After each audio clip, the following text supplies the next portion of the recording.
voicemail came in at 7:52 on a Wednesday morning while I was out back pulling weeds from the garden my late wife planted 23 years ago. I still keep it going. Roses along the fence, a few tomato plants near the shed. It gives me something to do with my hands. I did not recognize the number. Oregon area code, but not a number I had saved. I almost let it go to voicemail a second time. At 64, you develop a healthy suspicion of unknown callers. Usually it is someone trying to sell you a warranty on a car you no longer own. But something made me answer. Dad. It was my daughter, Petra. Her voice was wrong. Thin and tight in a way I had not heard since her mother's funeral 3 years ago. Dad, it's Nolan. He collapsed at work this morning. They took him by ambulance, it's head heart. My son-in-law. He collapsed at work this morning. They took him by ambulance. It's his heart. My son-in-law, 41 years old, ran 5 miles every morning, coached his kids' baseball team on weekends, did not smoke, barely drank. Nolan, who had married my daughter 12 years ago in a backyard ceremony in Bend, and shaken my hand afterward, and said, "Sir, I'm going to take good care of her." "Which hospital?" I said. "Providence, downtown Portland." "Dad, they're saying he might need a transplant, a heart transplant. They don't know yet. Everything is happening so fast." "I'll be there in 2 hours," I said. "My name is Clifford Bain. I am 64 years old. I spent 31 years working as a structural engineer for a firm in Eugene, Oregon. Retired at 62. And now I live alone in the house where my daughter grew up, keeping a garden alive and trying to convince myself that quiet is not the same thing as lonely. My wife, Sandra, passed from pancreatic cancer in the fall of 2021. It was fast and brutal, and it rearranged everything I thought I understood about time. After Sandra died, Petra was the one who called every Sunday. She was the one who drove down from Portland for long weekends when she could tell, just from my voice on the phone, that I was not doing well. She is 38 years old, and she has 2 kids, a boy named Jasper, who is 9, and a girl named Ruthie, who just turned 7. And she married a man who is, by every measure I know how to apply, genuinely good. Which is why what happened next made no sense at all. The drive from Eugene to Portland takes just under 2 hours on I-5. I pushed it to 1 hour 45, which is about as much as a 2019 pickup truck with 90,000 miles on it will reasonably allow. I did not stop. I thought about Nolan the whole way up, about his laugh, about the way he always insisted on doing the dishes after Sunday dinners, even when I told him to sit down and relax, about how, at Jasper's last baseball game, he stood on the third baseline and coached in the same steady voice whether the kids were winning or not. The hospital was enormous. Providence's main campus in Portland is a maze of connected buildings and parking structures, and it took me 15 minutes just to find the cardiac unit on the 6th floor. Petra was in the waiting room. She had not changed out of her work clothes, still in a blazer and slacks, sitting with her knees pressed together and her hands wrapped around a cup of coffee that had long since gone cold. She stood when she saw me, and I held her for a long time. "Dad." She was shaking slightly. "They said his left ventricle is severely compromised. He had a massive cardiac event. They're stabilizing him. But if the function doesn't improve, they're going to evaluate him for transplant listing." "How fast could that move?" She shook her head. "I don't know. They keep saying it depends on how he responds to the medication. Days, maybe. Or longer. They don't know. Where are the kids? With my neighbor Denise, they don't know how serious it is yet. I just told them Daddy wasn't feeling well. I sat down next to her, and we waited together the way you wait in hospitals. Slowly and with great effort. A cardiologist came out around noon. He was a compact man with silver hair, and the kind of careful manner that told you he had delivered difficult news many times. He explained that Nolan's left ventricular ejection fraction was critically low, that they were running a full workup, and that transplant evaluation would begin the following morning if there was no significant improvement overnight. What does he need for transplant evaluation? Petra asked. The doctor explained the process: blood typing, tissue matching, cross-matching with potential living donors in cases where that applied. In cardiac cases, it typically did not apply the same way as with kidneys or liver. They would be looking at the donor registry, but he mentioned, carefully, that there were some aspects of tissue compatibility that could be expedited if close family members were typed immediately. I'll do it, I said. Sir, it's not likely that a living donor match applies here in the same way it might for a kidney. I understand, but I'd like to be typed anyway. Whatever information helps, I said. He is my daughter's husband. He is the father of my grandchildren. Type me. The doctor nodded and had a nurse take me to the lab. They drew blood, asked about my medical history. I am in reasonable health for 64. Blood pressure is well managed. No significant cardiac history of my own. No diabetes. The nurse was efficient and kind and told me results for general typing would be back within a few hours. I sat back in the waiting area and did not eat and did not read the news on my phone, and just sat there thinking about the last time the whole family was together. Christmas. 2 months prior, Nolan had made his mother's lasagna recipe and Jasper had knocked an entire glass of milk across the tablecloth, and everybody laughed. Ruthie had fallen asleep on my lap before dessert. I had sat very still so as not to wake her. 3 hours later, a different doctor came to find me, not the cardiologist. This was a woman I had not met, middle-aged with a hospital ID that identified her as part of the transplant medicine team. Mr. Bain, could you come with me, please? I followed her down a hallway to a small room. Inside were 2 other people, a man who introduced himself as the head of the hospital's transplant program, and a woman who said she was with the genetics and family medicine consultation team. Genetics. I did not understand why they needed a genetics specialist to talk to me. Please sit down. I sat. Mr. Bain, the man from the transplant program, began. He had the same careful delivery as the cardiologist. We ran your typing results. We also pulled the family records that your daughter provided when she completed Nolan's intake paperwork. She listed you as her father, and we cross-referenced your blood type with hers as part of the broader compatibility picture. I nodded. And? The woman from genetics leaned forward slightly. Mr. Bain, this is a sensitive matter, and we want to handle it carefully. The blood typing and preliminary genetic markers we have from your sample are not consistent with a biological parent-child relationship between you and your daughter. I heard the words. I processed them one at a time. I'm sorry, I said.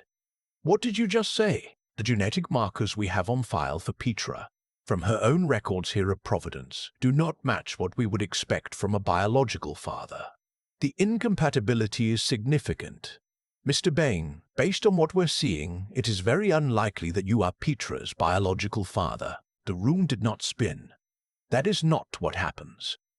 What happens is that everything goes very still. The air stops moving. The sounds from the hallway get distant. You become very aware of the chair underneath you and your own hands in your lap. That's not possible, I said. She is my daughter. I was in the room when she was born. We understand, and we want to be clear that these tests do have a margin of complexity, but we have reviewed the markers 3 times. The findings are consistent. The woman from genetics spoke again, more gently. Mr. Bain, we are not in a position to tell you what this means for your family or how this happened. We can only tell you what the science is showing us. We thought you had a right to know before you left today. I thanked them. I do not know why. You fall back on manners when everything else fails. I walked back down the hallway to the waiting room. Petra was standing by the window, looking out at the city below. She turned when she heard me coming. Something in my face told her. Dad? What happened? What did they say? I sat down. She sat next to me. I did not know how to start, so I just said it plainly, the way my father taught me to say hard things, straight and without meandering. They ran some tests, I said, as part of the typing. There was something in the results they needed to tell me. The genetics don't match, Petra. Between you and me. She stared at me. What are you talking about? The blood markers. They ran them 3 times. They're saying that biologically, I'm not your father. Her face went through something I had never seen on her before. It was not simply shock. It was a particular kind of horror that comes when something you have never once questioned turns out to have a question mark in it. That's insane, she said. That's absolutely insane. I know. Dad, you were there when I was born. You raised me, Mom, and you were married for 34 years. I know all of that. Then how can this be real? I don't know, I said, but I needed to tell you. Because there may be things you need to find out. About your mother. About where you came from. She was quiet for a long time. The waiting room around us was doing its waiting room things. A child was crying somewhere down the hall. A television mounted on the wall was showing a news program on mute. Mom's gone, she finally said. Her voice was flat. I know, so I can't even ask her. No, she pressed her hands against her face. When she lowered them, her expression had changed, hardened into something practical, something she had probably developed over years of managing projects and deadlines and raising 2 children with a husband who worked long hours. Does this affect Nolan? She asked. Does it change anything for his care? The transplant team spoke with me about that. My typing would not have been a direct match for cardiac anyway, but knowing your own biological background may matter for the tissue compatibility picture long term. They may want to do additional genetic consultation. With you, not me. She nodded slowly. Okay, she said. Okay, she said. Then I need to focus on Nolan right now. Whatever this is, whatever happened, it can wait until my husband is stable. Of course. She reached over and took my hand. She held it the way she used to when she was small, and we would walk across parking lots together. You're still my dad, she said. Whatever that test says, you're still my dad. I know, I said, I know I am. But something had opened up that I could not close. A door in the back of the house I thought I knew, and behind it, 40 years of things I had never thought to question. Sandra and I met in 1983 at a department party for the engineering firm where we both worked. She was in project coordination. I was a junior structural engineer. She had this particular way of listening to you when you spoke, like you were the only person in a loud room. I fell in love with her somewhere around the 2nd or 3rd conversation and never quite recovered. We married in 1985. Petra was born in 1986. We had tried for a 2nd child for years and it never happened, and eventually we made our peace with it. It was a good marriage. I do not say that to be defensive or sentimental. It was genuinely good. We disagreed, we frustrated each other, we had years that were harder than others.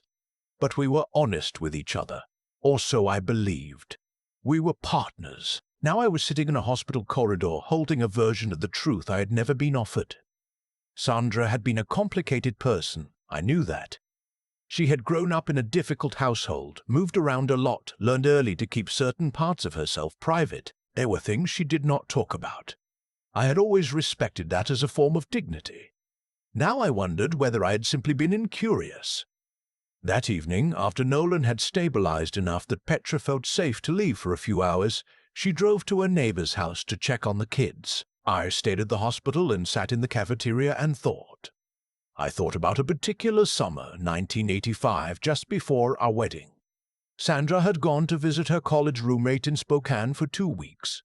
I had stayed in Eugene because of a project deadline. She came back different, quieter. I had noticed it and chalked it up to something between her and her friend, some unresolved tension. I had asked once. She had said it was nothing. I had believed her. I thought about how Petra, from the time she was young, had coloring that did not quite match either of ours. Sandra was fair. I am fair. We are both what my mother called Irish pale. Petra has an olive tone, brown eyes, a kind of darkness to her complexion that always made strangers ask about her ethnicity in a way they never asked about us. We had always attributed it to Sandra's grandmother on her mother's side, who was supposedly Italian. I had never given it more thought than that. I thought about how there is no way to have a conversation with someone who is dead.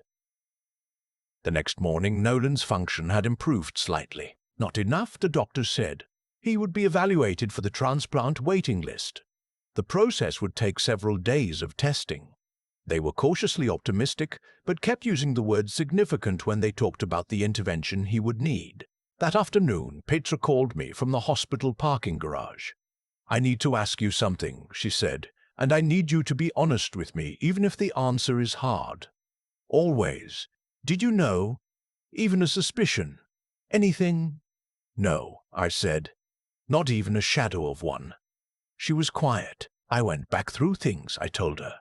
"That summer before the wedding, when your mother went to Spokane, she came back different. I noticed it, but I let it go." "That's it? Just that?" "That's all I have." Another pause. "I think I need to find out who he is," she said. "Whoever the biological father is, not for me. I mean, for me a little, but also for Jasper and Ruthie. Medical history, things they might need to know someday." "I understand. Are you okay with that?" She was asking me for permission. At 38 years old, she was asking her father for permission to find out where she came from because she did not want to hurt me. "You don't need my okay," I said, "but you have it. Completely." I hired a genealogy researcher. Petra's idea, actually. She had done some consumer DNA testing a few years earlier for ancestry purposes and had results sitting in a database from one of those services. The researcher, a woman in her 50s who worked out of an office in Beaverton, was matter-of-fact and thorough. She explained that with Petra's existing DNA profile, cross-referencing against the major databases could identify biological relatives within a predictable range of accuracy. It took 11 days. The name that came back was a man named Gordon Ashby, age 71, retired school teacher. Age 71, retired school teacher, living in Spokane, Washington. Spokane. Sandra's college roommate had lived in Spokane. The summer of 1985, 2 weeks before our wedding. Petra found him through the genealogy service's contact system. She sent a message through the platform explaining in brief, neutral language that she believed they might be biologically related and that she was looking for information. She did not make accusations. She did not explain the circumstances. He responded within 24 hours. She called me after she read his response. Her voice was steadier than I expected. "He knew," she said. "What do you mean he knew?" "He said he met Mom in the summer of 1985. He said they were involved briefly, just a few weeks. He said when he heard she had gotten married and then had a baby, he did a rough calculation and thought there was a possibility. He said he decided it wasn't his place to say anything. He said he thought she was happy."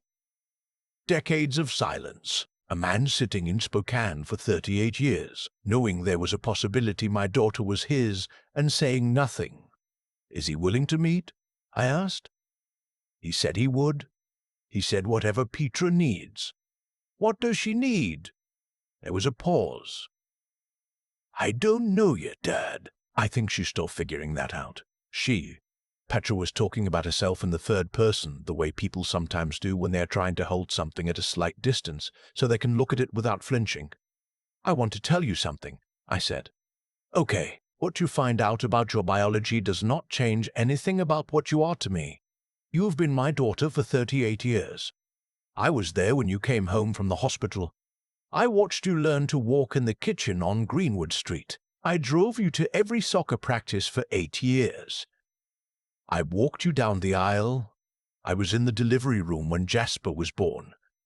None of that is stored in a blood test. She was crying now. I could hear it." "I know, Dad. Biology is the least interesting thing about you," I said. "I want you to know that." She laughed a little through the crying. Nolan's transplant evaluation was completed on day 5. He was listed on the UNOS waiting list. The wait for a suitable donor heart varied wildly, the doctors explained. Could be days, could be months. His condition was serious enough that he was listed at a high priority level. It was the longest waiting I had ever done, and I have done a lot of waiting in my life. During those weeks, I drove up to Portland every few days. I stayed in the guest room of Petra and Nolan's house. I got Jasper and Ruthie to school in the mornings when Petra needed to be at the hospital early. I made sandwiches. I helped Ruthie with her second-grade reading worksheet about a frog named Timothy who would not share his lily pad. I watched Jasper pretend to be fine with a deliberateness that broke my heart. Kids that age do not have the vocabulary for what is happening, but they have excellent instincts about when the adults around them are scared. Gordon Ashby, Petra's biological father, did not come to Portland. She had not invited him to. She had exchanged a few more messages with him. He was polite and careful and, by her account, genuinely remorseful in a quiet way that did not tip over into self-pity. He had never married, no other children that he knew of. Petra told me about one of his messages in particular. He had written that he understood if she never wanted more contact, that he did not expect anything, that the only thing he had wanted to say, if she was willing to hear it, was that her mother had been a good person who had made a complicated choice, and that he had always believed Sandra had done the best she could. I sat with that for a while. Sandra had made a complicated choice. She had come home from Spokane and married me 3 weeks later and never said a word. For 34 years. I had loved her completely and she had carried this alone. And now she was gone and I would never get to ask her why she hadn't told me. I was angry. I want to be honest about that. There were nights in that guest room where I lay on top of the covers and stared at the ceiling and felt genuinely furious at a woman I had buried 3 years ago and still missed every single day. And then the anger would shift. Not disappear, but shift into something more complicated. Sandra had been afraid. Of what exactly I could not know. Of losing me, maybe. Of what I would say. Of the particular shame that a different era imposed on a woman in that situation. She had been 25 years old and scared, and she had made a choice to hold it alone, and she had held it for the rest of her life. I did not forgive her all at once. It was not like that. It was more like a gradual recognition that there was more than one true thing happening at the same time. She had deceived me, and I had loved her, and she had loved me. And she had also been afraid, and Petra was our daughter in every way that mattered, and Sandra was gone, and none of it could be untangled into something simple. The donor heart came on a Thursday night, 63 days after Nolan was listed. Petra called me at 11:14 p.m. "They have one," she said. "Surgery is tomorrow morning." I drove up that night. The surgery took 9 hours. I sat with Petra in the family waiting area. We didn't talk much. We watched the clock. We drank too much bad coffee. At one point, Ruthie fell asleep across 2 chairs, and I put my jacket over her. The surgeon came out at 4:17 in the afternoon. "Everything went very well," he said. "Nolan is in recovery. We are cautiously optimistic." Petra put her face in her hands and made a sound I had never heard from her before. Relief is not always quiet. Nolan recovered slowly and then all at once, the way recovery sometimes goes.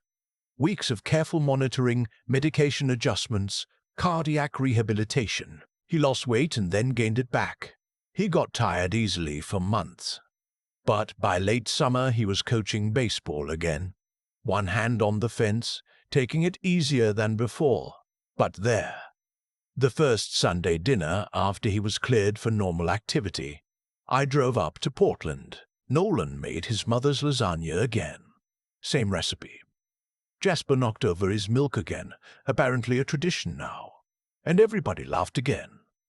After dinner, Nolan came and found me on the back porch where I was having coffee. He sat down across from me and was quiet for a moment in the way he sometimes got when he wanted to say something carefully. "Petra told me everything," he said. "About the test results, about Gordon. I know she did. He looked at me. "I want you to know something. You don't have to say anything," I told him. "I want to," he said. "When I was in that hospital bed, when things were bad and I didn't know what was going to happen, the person I kept thinking about was you. Not because you were related by blood or by law, but because of who you are, because of the person you've been to Petra, and to those kids, and to me." He paused. "You're the only father I've ever had worth the name. And whatever some test says, that doesn't change." I nodded. I could not quite speak. We sat there on the back porch while the sounds of Jasper and Ruthie playing in the kitchen floated out through the screen door. Petra comes up to the window at one point and looks out at us and doesn't say anything, just looks, the way people look at things they know they will want to remember. I think about Sandra sometimes and try to come to a place of understanding. It is ongoing work. Some days I get further than others. I keep the garden going. Roses along the fence. Tomatoes near the shed. It gives my hand something to do, and it keeps her close in a way that I still need. Petra calls every Sunday, the same as always. Jasper turned 10 last month. He has started to look more like Nolan every day. That same focused expression when he is concentrating on something. Ruthie lost another tooth and informed me very seriously that the tooth fairy had left her $4, which she considered a significant improvement over the previous rate. I do not know what to do with the man named Gordon Ashby in Spokane. Petra has kept the lines of communication open, gently at her own pace. She told me she is not ready to meet in person and may never be. She said she is not looking for a father, that she already has one. She said it plainly, without drama, the way she says most things. I keep the photo on my dresser. It is from Petra's wedding day, 12 years ago now. She is in her dress. I am in my suit. We are standing outside the tent in her backyard in Bend just before the ceremony. I am trying very hard not to cry and failing visibly. She is laughing at me for it. I used to look at that photo and think I knew everything that was in it. I still look at it every morning, and I still think I know everything that matters. Blood does not make you a father. Every day you choose to show up does.